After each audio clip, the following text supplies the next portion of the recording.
માતાજી દોસ્તો, મિની વ્લોગમાં તમારું સ્વાગત છે। આજે એ જ જગ્યા છે જ્યાં હું ને રવજી મિનિમમ 6 દિવસ સુધી રોકાણા હતા, સરોડા બાયપાસ। આ સરોડા બાયપાસમાં હું ને રવજી 6 દિવસ સુધી એક ધારા રોકાણા હતા। એ પછીના હું આજે આવ્યો છું, આ જગ્યાએ પાછો 7-8 મહિના પછી આવ્યો છું, કેમ કે ધોલેરા એક્સપ્રેસ ચાલુ થઈ ગયો એટલે હવે આ રોડ પર આવવાનું ઓછું થાય છે। પછી પહોંચી ગયા આપણે ધોળકા આપણે અહીંયા આ અસ્ટાલ કંપની છે, જ્યાં આપણે પાઇપો ભરવાના છે, પાઇપોને બોક્સ છે એ ભરવાના છે। એટલે આપણે પહોંચી ગયા હતા વહેલા 5:30 વાગે। પછી આપણે બેઠા પછી આપણે ભેગા ચા પીવા રજવાડીમાં ચા પીવા એટલે રજવાડીમાં ચા પીવા આવી આવ્યા।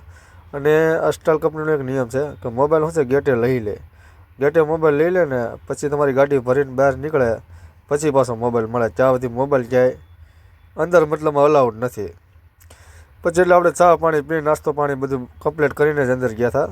એટલે પછી હું ઉપાધિ નહીં, આ છે રજવાડી ચા। અને આ જો ચા પણ કેટલા પ્રકારની છે, આ ચાનું મેનુ છે, આ આટલા પ્રકારની ચા હતી ત્યાં। પછી આ સવાર પીડ્યો એટલે આ જો દિવસે તમને બતાવી દો, આ અસ્ટાલ કંપની છે, આ એનો ગેટ છે, અહીંથી એન્ટ્રી થાય અને આઉટ બીજા ગેટેથી થાય। એટલે એન્ટ્રી કરીને આપણે વ્યા ગયા હતા અંદર જઈને પછી રાતે આપણી ગાડી દિવસે ગઈ હતી 8 વાગે ને રાતે ગાડી નીકળી 10 વાગે બહાર, એટલે થઈ ગયું તો મગજનું દહીં। એટલે આપણે ક્યાંય રસ્તામાં વિડીયો ઉતારવાનો નહીં, સીધા આપણે પૂગી ગયા બીજે દિવસે રાજુલા આવે ને આ જો તાલપત્રી ખોલી નાખી અને બોક્સ આપણા આડી ખાલી થવા મળશે, મજૂર આવશે એટલે કાગળ હકેલી નાખ્યું, કાગળ બાગળ હકેલીને હવે આપણે જવાનું છે નાસ્તો કરવા।